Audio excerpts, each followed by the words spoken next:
Just then, our attention was directed to that member of our crew destined to be the real hero of the voyage, because real heroes are never self-conscious, are always unconscious of suspicion and slander, of danger, of over-generous praise, and therefore are never two-legged.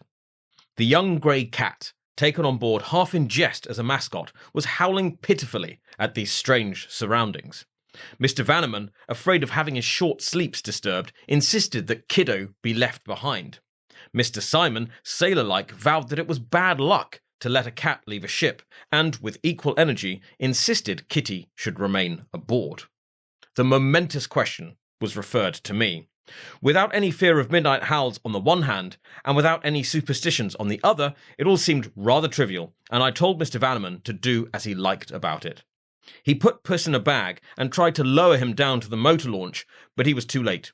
The launch had cast loose the tow line, and Kiddo was pulled up again, a narrow escape from losing all his fame.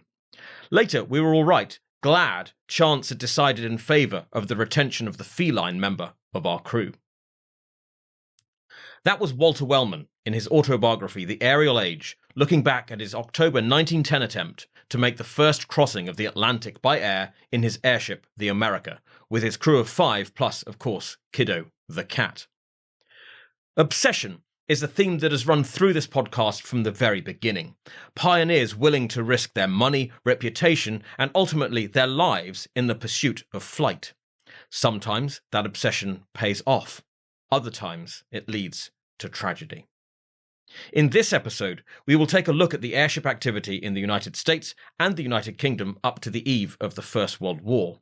We'll join one of the most epic adventures in the history of early aviation, and we'll find out how an obsession with airships ended up destroying one man's life.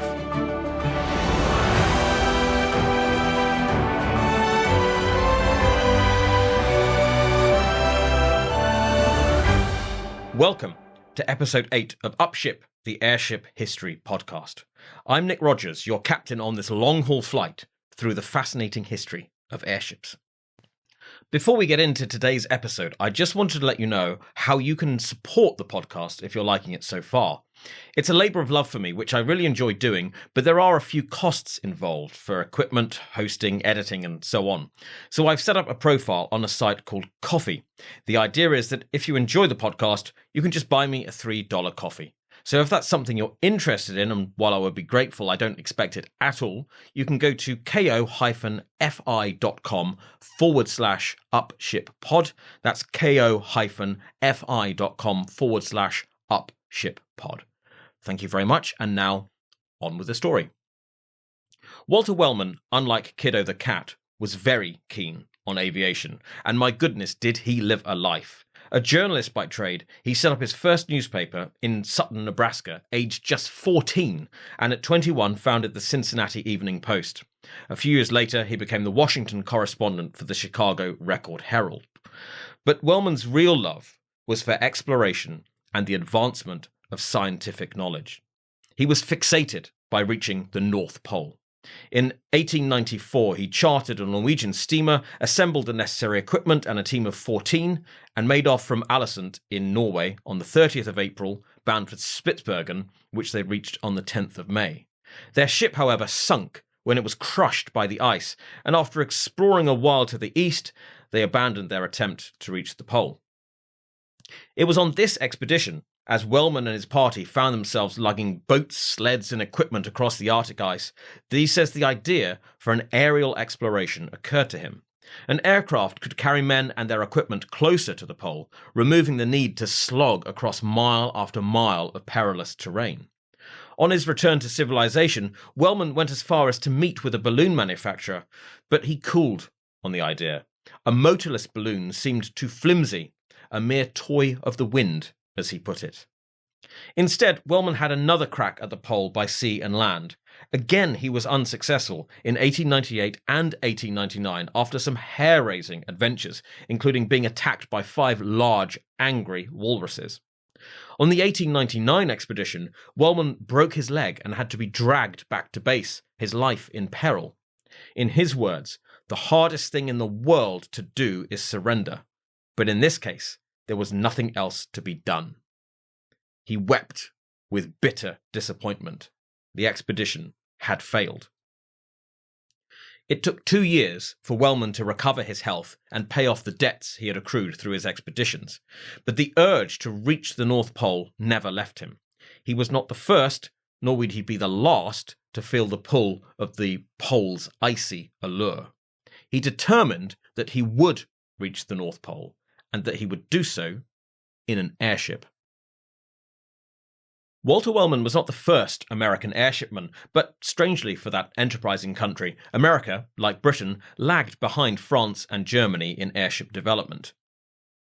Before Wellman, there were a few homegrown American airship projects. The first is generally accepted to have been in San Francisco on the 18th of November 1903, when the California Eagle, a dumpy little airship designed by physician Dr. August Greth, flew over the bay for 40 minutes, reaching a height of 2,000 feet.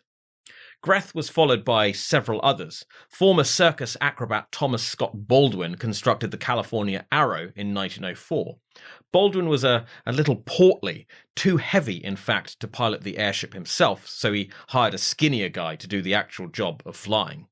Baldwin's design was enough of a success for him to build a second airship in 1908, which became the first airship bought by the United States Armed Forces, and in fact was the only American military airship until after the First World War. An unusual early project was the 1908 Morrell airship out of Berkeley, California.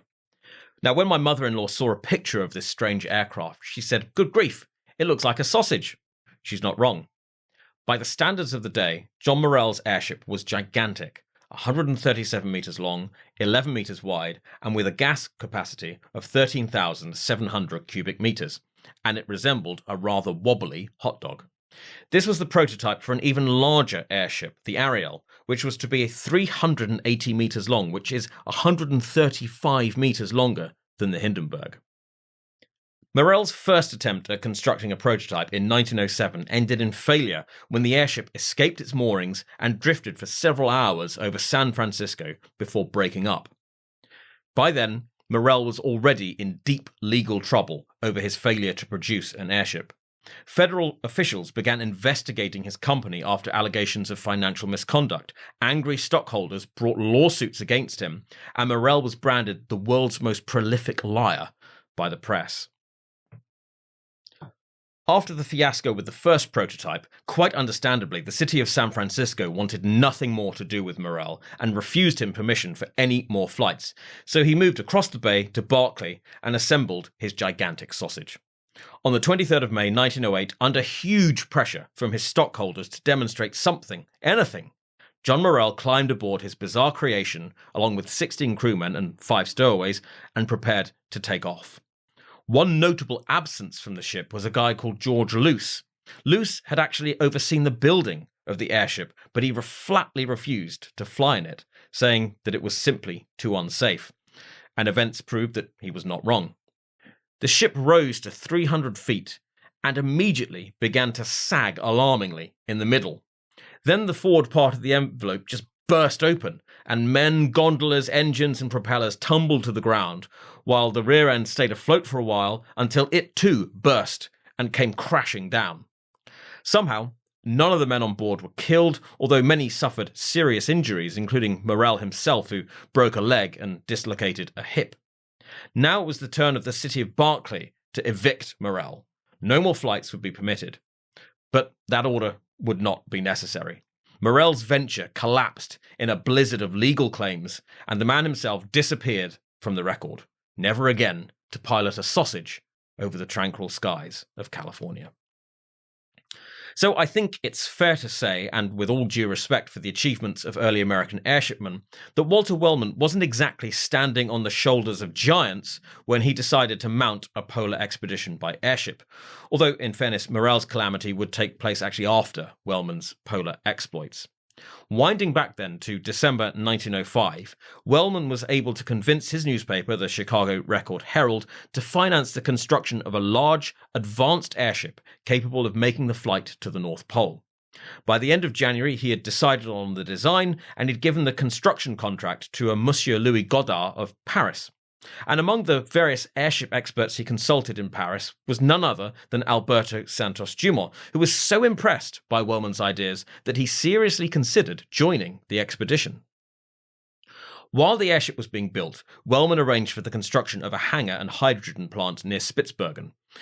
They were trying to do everything at a very fast pace, and Wellman himself admits that perhaps it would have been better not to try and go with the expedition that summer, but we Americans like to do things rapidly, and the rapidity of our operations astonished the slow-going people of Europe. And perhaps Wellman should have listened to those slow-going Europeans, because the 1906 expedition was a failure. The construction of the airship was delayed to the extent that they were unable to conduct engine testing before it was shipped to the Arctic, where Wellman and his team were struggling to finish construction of their base camp. In the end, that didn't matter, because the airship's motors completely came to pieces when they were finally tested. The expedition was abandoned, and Wellman and his team resolved to have another crack the following year. None of that is to say that Wellman's airship, christened the America, wasn't a remarkable creation. It would be rebuilt a number of times, but at this stage it was 50 metres long, 16 metres wide, and had a gas capacity of 6,347 cubic metres. At the time, she was the second largest airship in the world, the largest being Count von Zeppelin's LZ-2. The airship had a unique feature called the equilibrator. This was a weight slung underneath the airship and intended to drag along the water or along the earth to act as ballast and to help modify the airship's height. The equilibrator featured a sort of tough leather tube that was used to store food and other supplies. In all, it weighed 1,200 pounds. For the 1907 attempt, Wellman recruited Melvin Vanneman, a noted aircraft mechanic who would accompany him on future voyages, and by late June they were back at their camp waiting for a break in the weather to make their flight to the North Pole. The break wasn't to come until the 2nd of September 1907, but excitedly they cast off and headed north across the Arctic Sea. But they flew straight into a violent snowstorm that reduced visibility to zero. After several near misses with icy mountains which would loom out of the snow at them at the last minute, they decided that to continue meant certain death. They made an emergency landing on a glacier, packed up their airship, and went home again. Still, Wellman was not to be deterred. After a break in 1908, during which he reported on the US presidential election, won by William Howard Taft, he was back. And on the 15th of August 1909, again accompanied by Melvin Vanneman, he set out on his third attempt to reach the North Pole. This time, the weather was gorgeous. The Arctic vista not concealed by snowstorms, but laid out in front of them in icy majesty. Wellman was elated. But as he gazed out over the magnificent view, something in the sea caught his eye. He did a double take. It couldn't be, but it was. The much-vaunted equilibrator had fallen off. Suddenly, 1,200 pounds lighter, the America shot into the air. Vanneman turned to a deeply disappointed Wellman and told him that they had no choice but to head back to base. So ended the third and final of Wellman's attempts to reach the North Pole by air. Final because, on their return, they learnt that the American Robert Peary had reached the pole on foot, a claim actually since disputed. Wellman abandoned his polar efforts and turned his attention to another realm unconquered by air, the Atlantic Ocean. The America was significantly rebuilt to meet this new challenge. Enlarged to more than 70 metres in length and to nearly 10,000 cubic metres gas capacity, the airship was now equipped with a radio for communication and a large lifeboat slung underneath the ship. On the 15th of October 1910, they took off from Atlantic City, flying into a thick fog and into the unknown. Wellman was sanguine about the challenge that faced them, saying, "We knew we were going to try to reach Europe. We knew we had some sort of a chance. How good or poor a chance it was, we could not calculate to do so. We knew we were engaged in a difficult and dangerous scientific experiment and adventure, one which was more fascinating because it was difficult and dangerous." The crew of 6, including Melvin Vanneman, was joined by a mascot, Kiddo the cat, a stray who had taken up residence near the America's hangar, and who crew member Murray Simon, a sailor with a sailor's traditional superstitions, had taken aboard for good luck. Kiddo did not at first enjoy flying, no surprise to anyone who's ever tried to take their cats for a car ride, and ran around the ship meowing and howling. Vanneman was not amused, leading to the appeal to Wellman and the decision to remove the cat from the airship. This actually caused the world's very first in-flight radio transmission, when Vanneman radioed the ground crew to come and get this goddamn cat. As we heard earlier, it was too late. Kiddo was along for the ride, whether Vanneman liked it or not. As they flew out into the Atlantic, the crew enjoyed the novelty of exchanging radio messages with supporters back in Atlantic City. Vanneman was so affected by this display of technological progress that afterwards he confessed to Wellman that he had tears in his eyes. But trouble started early, with one of the engines failing after only a few hours. Wellman resolved to continue on the one remaining good engine, but unfortunately, things only went downhill from there. As the first night fell, Wellman watched in horror as a continuous shower of thick red sparks spewed from their exhaust pipe, splatting against the underside of the airship, which contained nearly 10,000 cubic meters of highly flammable hydrogen. Alarmed, he called out to Vanneman to stop the engine. Vanneman, nonplussed, replied that this was just how the engine worked, and that anyway it just looked worse in the dark. That was little comfort, although eventually Wellman calmed himself down enough to get some rather uneasy sleep. Through Sunday, the second day of their adventure, the airship battled against strong winds that pushed its nose down, causing the equilibrator to dip beneath the waves and pull the airship down even lower, sometimes almost to the surface of the ocean itself.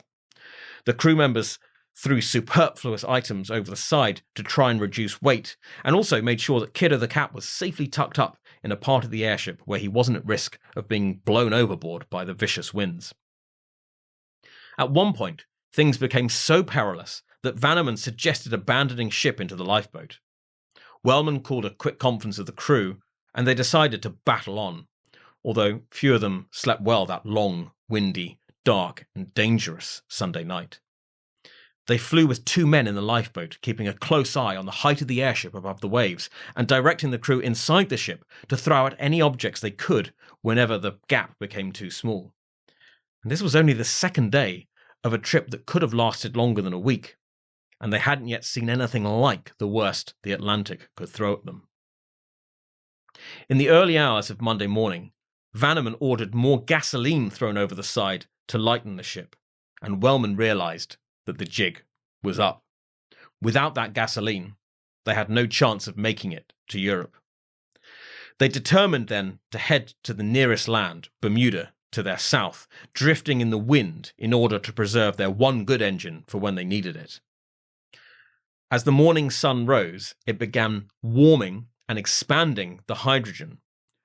Wellman ordered gas to be valved in order to prevent the airship from shooting into the sky, but Vanneman accidentally valved air, not gas, causing the airship to soar to 3,000 feet and necessitating the valving of an awful lot of hydrogen to get down to a sensible altitude.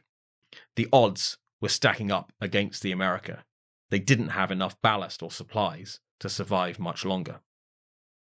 Through Monday night, Wellman kept a watch for the lights of a steamship they knew had left Bermuda earlier that day. His exhausted eyes played tricks in the darkness. At times, he saw hundreds of steamers, or brightly lit trains, or tall buildings shimmering with lights. Then, shaking himself awake, he would see nothing at all except the black, deserted Atlantic. But at 4:30 on Tuesday morning, Wellman finally spotted the Bermuda steamer, the SS Trent. The steamer changed course to intercept the America, and the two crews communicated back and forth on the radio. Even now, things were not simple. It would be a very dangerous maneuver to board the lifeboat, lower it into the sea, and make across to the Trent. But there was no alternative. The crew clambered down into the lifeboat, Kiddo the cat being stowed safely in a watertight compartment, and waited for the America to dip close enough to the water's surface. When they were 4 or 5 feet up, the order was given, the hooks released, and the lifeboat dropped down onto the surface of the Atlantic, almost capsizing before righting itself. They were not out of danger yet. In fact, one of the most perilous moments came when their lifeboat was actually struck by the SS Trent. Fortunately, it was a glancing blow, and the crew of the America, including Kiddo the cat, were pulled onto their rescue ship. Standing on the heaving deck of the SS Trent, Walter Wellman watched as the abandoned and empty America, his airship, in which he had placed such high hopes for adventure and daring do in the Arctic wastelands and on the high seas of the Atlantic, drifted off towards the hazy grey horizon, never to be seen again. "Good old America," he wrote. "Farewell. Thank you for the noble comrades and rare experiences you have brought me, for the lessons you have taught us. You played your part in the game of progress. In the years to come, many aircraft will cross the Atlantic, and you will be honoured as the ship that showed the way."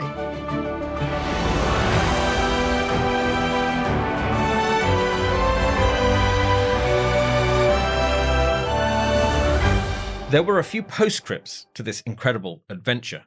Melvin Vanneman was himself to make a second attempt at an Atlantic crossing in 1912 in an airship called the Akron, manufactured by the Goodyear Company. Taking off again from Atlantic City on the 12th of July, Vanneman was accompanied by his brother and 3 others. Minutes into the flight, watched by their wives and families, the Akron suddenly exploded, killing all on board, and it was to be 7 years before the first airship crossed the Atlantic. As for Kiddo the cat, he was renamed Trent after the ship that rescued him and his crewmates, and became something of a celebrity. For a while he was displayed at Gimbel's department store, but he retired to live with Wellman's daughter, Edith. Walter Wellman never flew again. He lived in New York City, continuing his career in journalism and writing books. He died of liver cancer in 1934, and 10 years later, one of the Liberty ships was named in his honour. A true visionary, a courageous explorer, and a great American who deserves to be remembered as a bold pioneer of aviation. Stick with us, because after the break we will cross the pond to the United Kingdom to spend some time with a British pioneer whose aviation obsession would ultimately claim his life.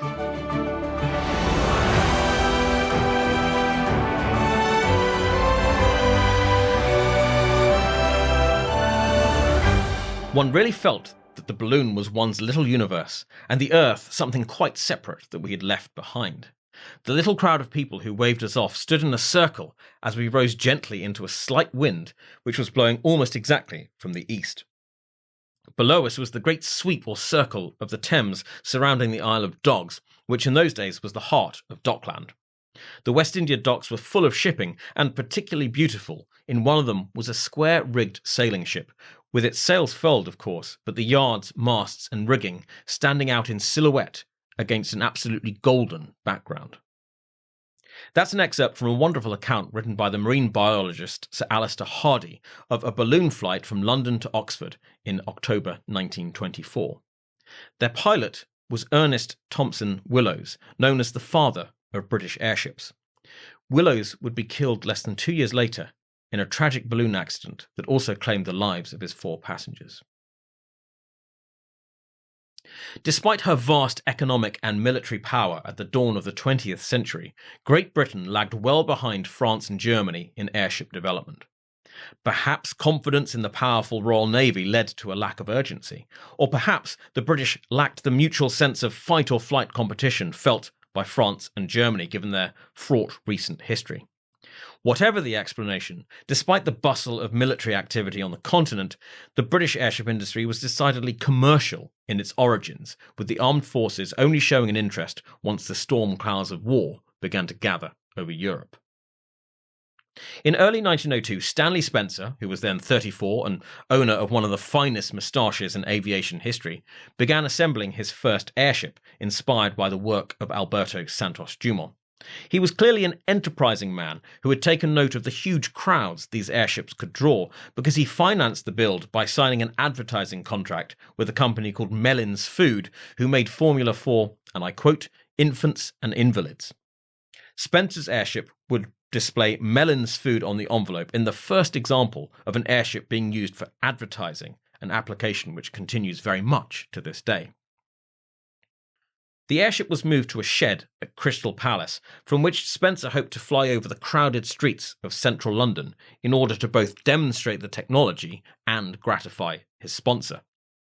She made her maiden voyage on the 23rd of June with Stanley at the controls, flying a number of circuits around Crystal Palace. Preparing for his big London mission, Spencer made several local flights through July and August 1902, and on the 14th of July, according to newspaper reports, Spencer's wife Rose piloted the airship for a spin around Crystal Palace, being congratulated on landing by none other than the creator of Sherlock Holmes, Sir Arthur Conan Doyle. If true, this would make her the first woman to pilot a powered aircraft, and she potentially steals the crown from Aida de Acosta, who listeners may remember from our episodes on Alberto Santos Dumont. I can't find out, though, if Rose Spencer flew solo, which Aida de Acosta definitely did, so she at least retains that title. On Friday the 19th of September, Spencer judged the time and the weather were right for his flight over central London. He took off at 4:15 in the afternoon and headed north, then west, crossing the Thames at Victoria Bridge. Flying over the large exhibition centre at Earl's Court, Spencer showed his creation off to a large crowd of onlookers, turning and manoeuvring with ease before turning back west and passing over Hammersmith, Chiswick and Ealing. He landed gently in a field in Harrow at 5:55 p.m. The only problem had been a sticky gas valve. He had not managed his goal of flying around St Paul's due to a mist over central London, but he had proved his airship's worth. Spencer's first airship would make a number of other successful flights, including from Blackpool to Preston in the north of England, and from the Isle of Man across the Irish Sea to Dumfries in Scotland. Spencer and his aeronaut brothers were happy with the basic design, but they realised that it had the flaw common to so many early airships. It was seriously underpowered and struggled to hold its own in any kind of wind. It was unlikely to be capable of achieving their goal of circling St Paul's and returning to their point of origin. So they built a second airship, larger and more powerful than the first, and on the 17th of September 1903, Stanley Spencer set off again towards St Paul's. With the help of a tailwind, he made it there fairly swiftly and circled the Great Dome, but struggled against the same wind when he tried to return. So instead of heading back to base, he flew over his balloon factory at Highbury before making a safe landing at Barnet.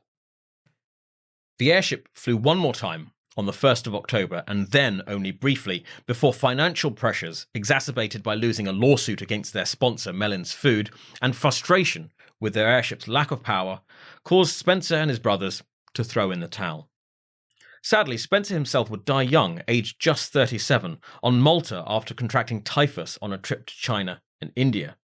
A few months before his death, though, he was visited by Count von Zeppelin himself, then planning the LZ-2, testament to the respect in which he was held at the time in the small global airship community. He is forgotten to history, however, like many airship pioneers, but as Patrick Abbott says in an article in Dirigible magazine, his achievements were very real. His airships were the first to carry a female passenger. They were first airships to fly in Britain, the first aircraft of any type in Britain to have petrol engines, and they were the first powered aircraft to fly over London. But despite these achievements, the British government and the military still showed no interest in airships, and it was left to civilians to take up the mantle, and the next person to do so was a would-be dentist from Cardiff called Ernest Thompson Willows.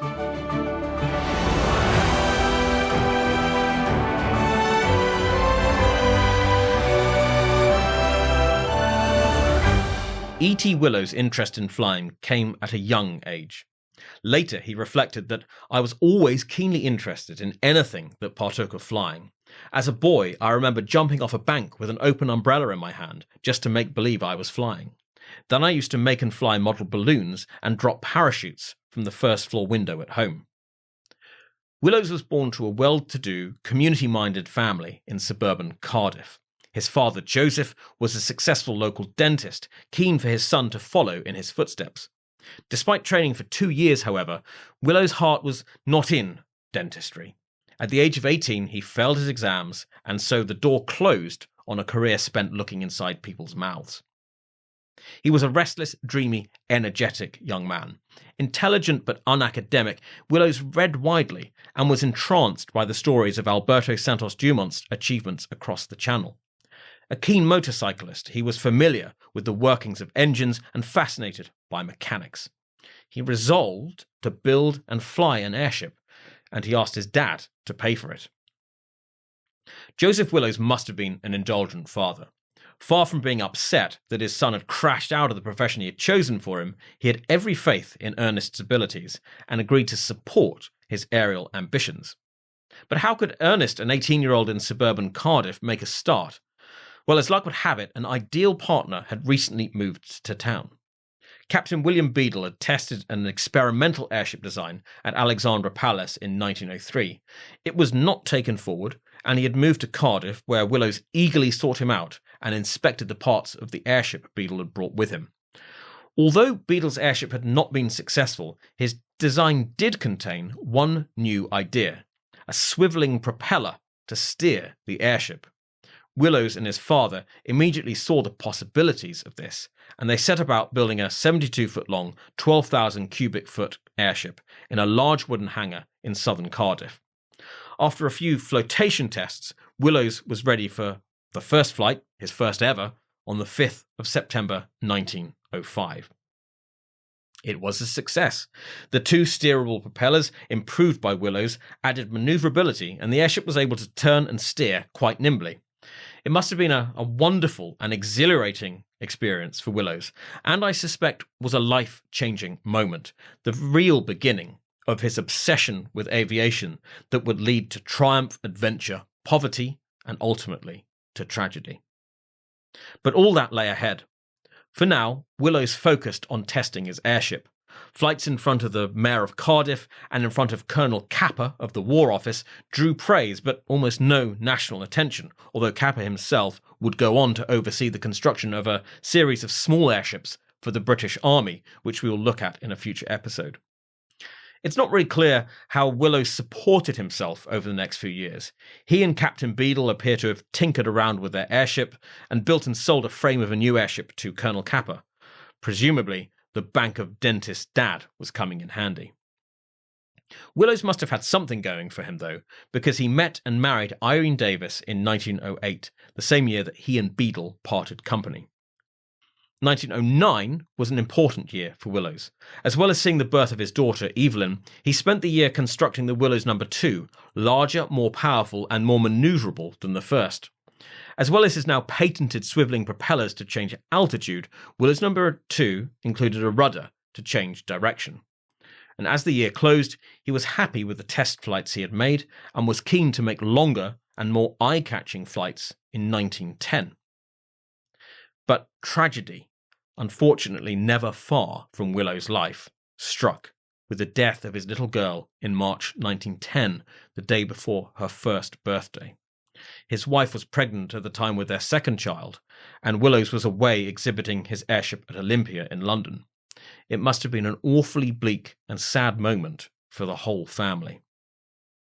Willows seems to have thrown himself into his work, determined to show the world what his airships could do, and also to promote British aviation more generally, because despite his bereavement, 1910 would feature his most successful and high-profile flights. He began in his hometown of Cardiff with a flight from the hangar to Cardiff City Hall on the 4th of June, landing outside after circling the imposing building's tower, and repeating the flight on the evening of the 7th of June, this time for a crowd of 40,000 enthusiastic spectators. Willows took his airship by train to Cheltenham, where he had agreed to fly at a carnival for a £60 appearance fee. He made a short flight over the carnival grounds as a military band played Rule Britannia and See the Conquering Hero Comes, which must have been quite good for his ego.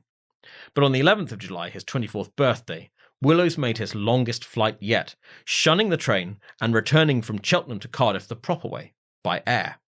Large crowds watched him all along his route, and a reporter for the local paper in one of the towns he passed wrote, "Altogether, it is tolerably certain there has not been such an exciting 5 minutes in Blakeney, perhaps since the world began."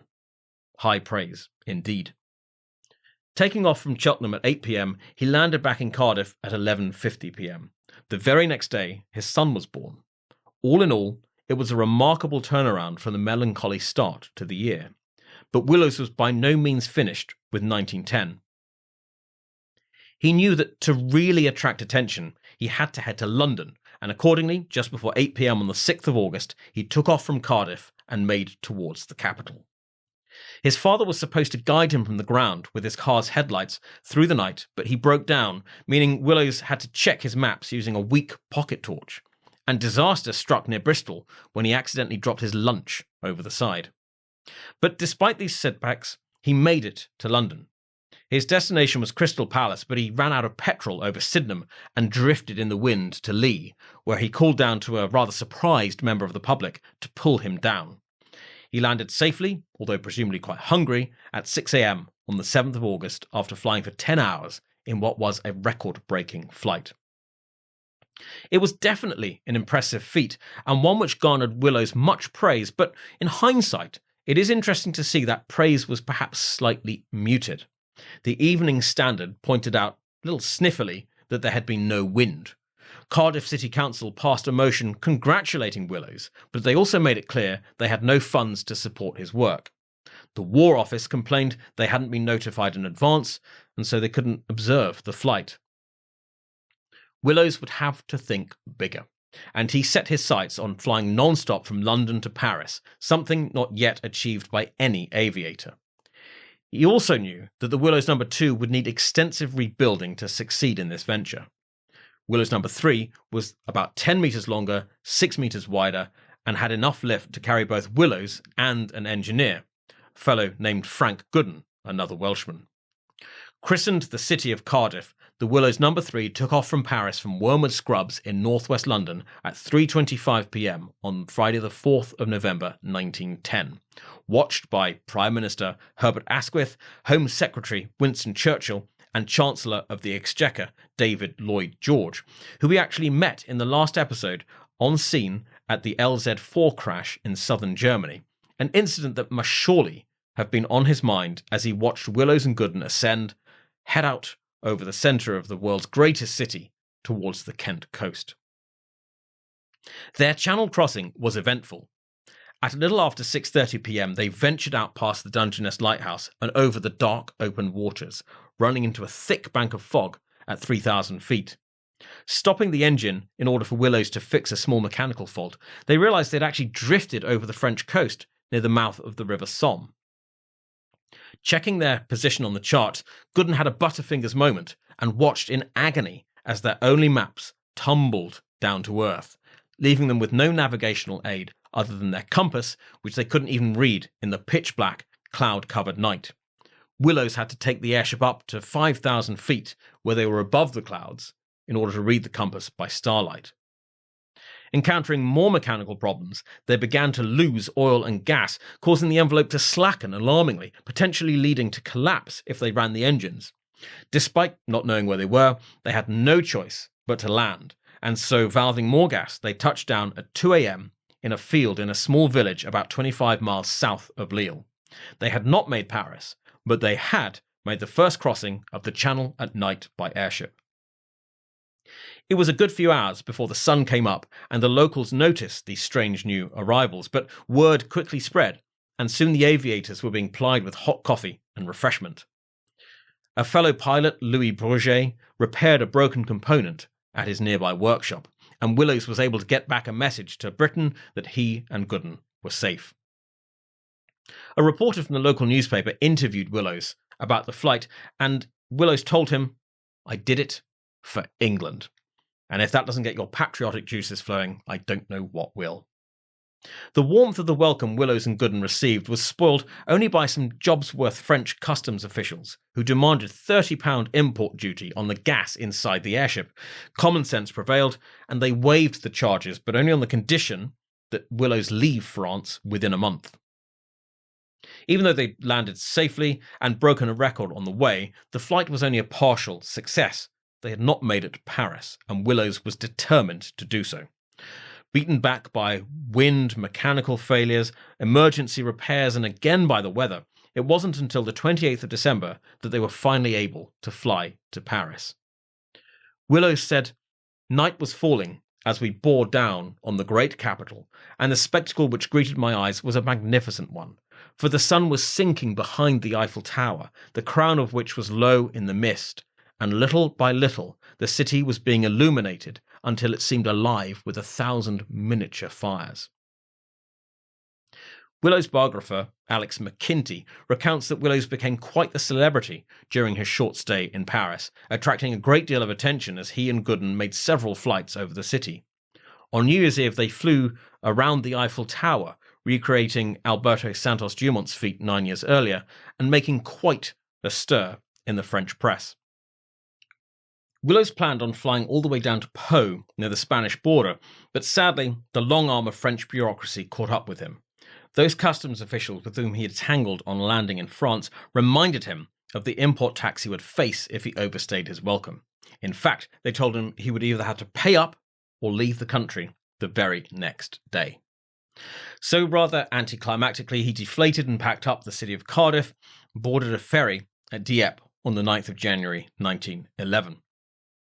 Speaking to the Evening Standard, he expressed hopes that his cross-channel exploits might lead to the British government giving him a contract to build an airship.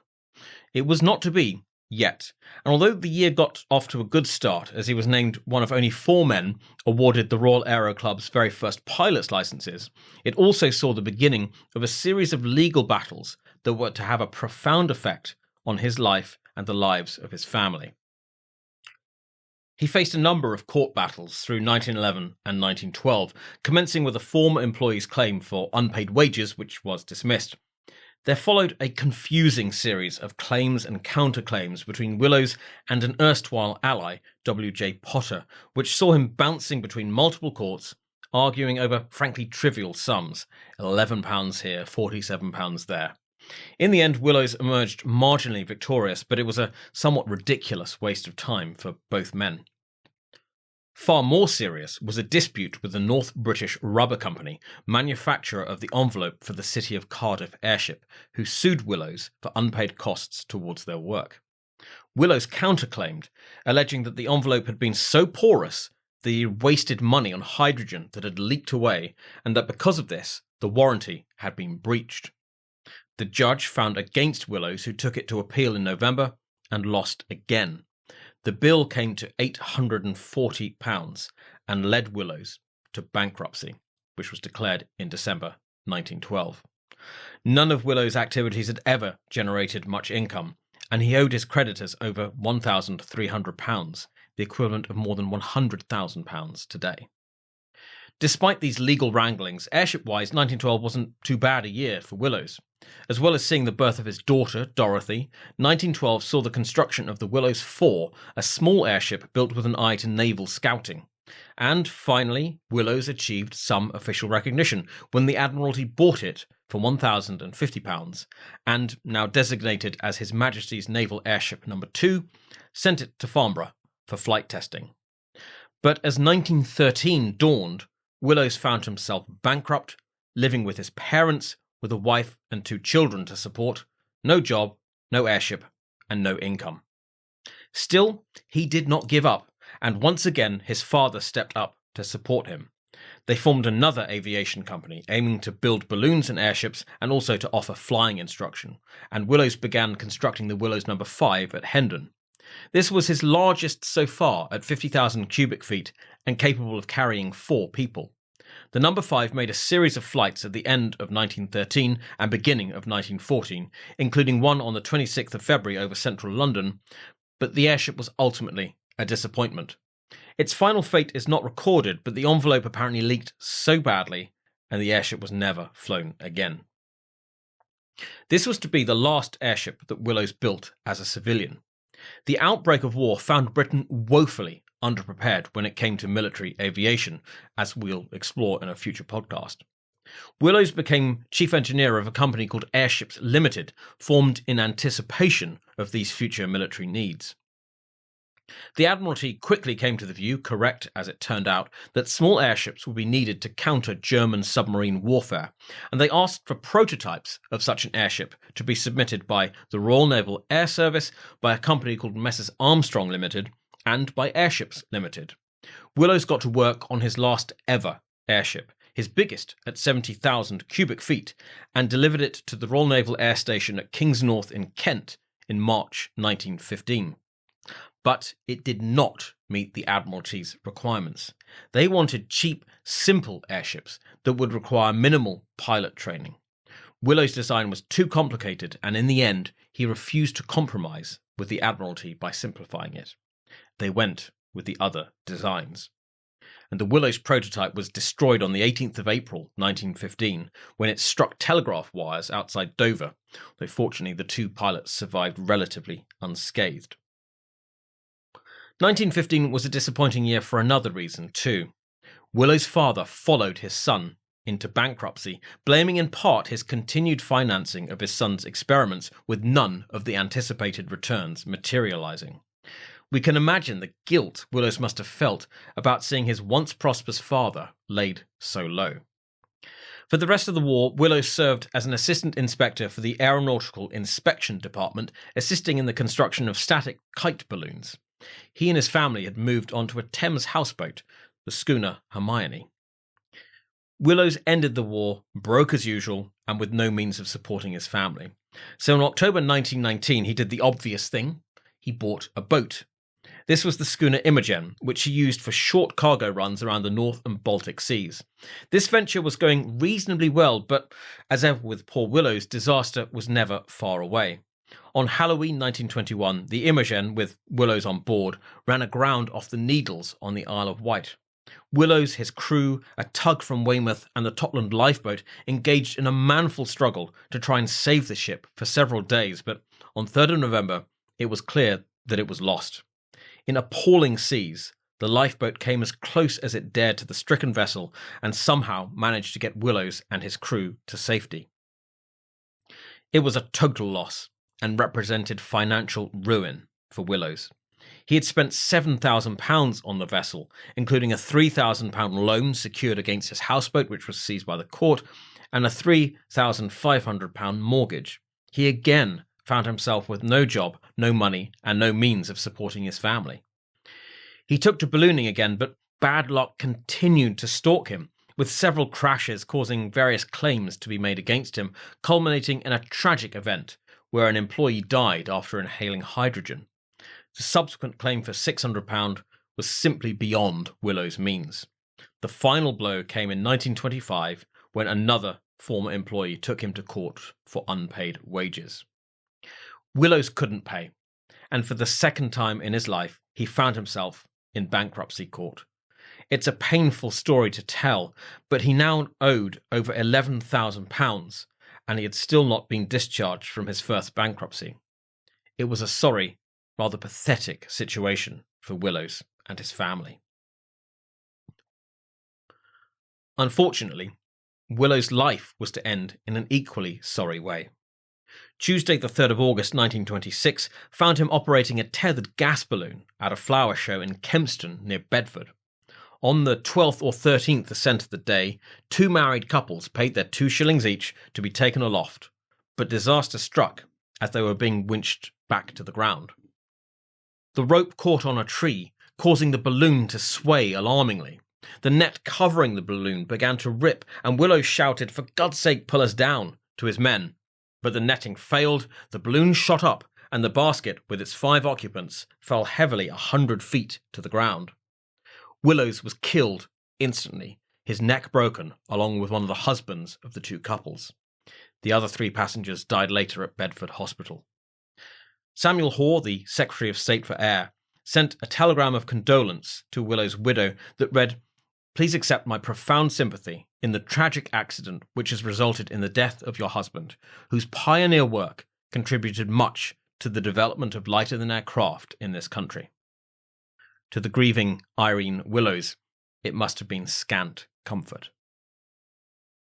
There is no doubt that Willows was a great pioneer who deserves to be remembered not just by airship nerds, but by the aviation world more broadly. His embrace and development of swiveling propellers was groundbreaking, and most advanced airship designs to this day incorporate this feature.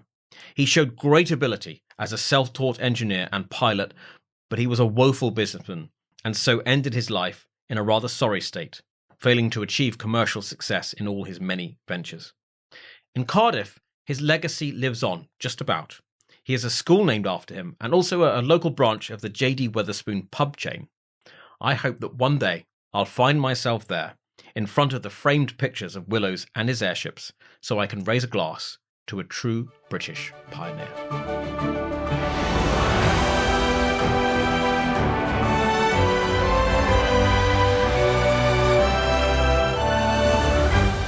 I hope you enjoyed this look at American and British airship pioneers.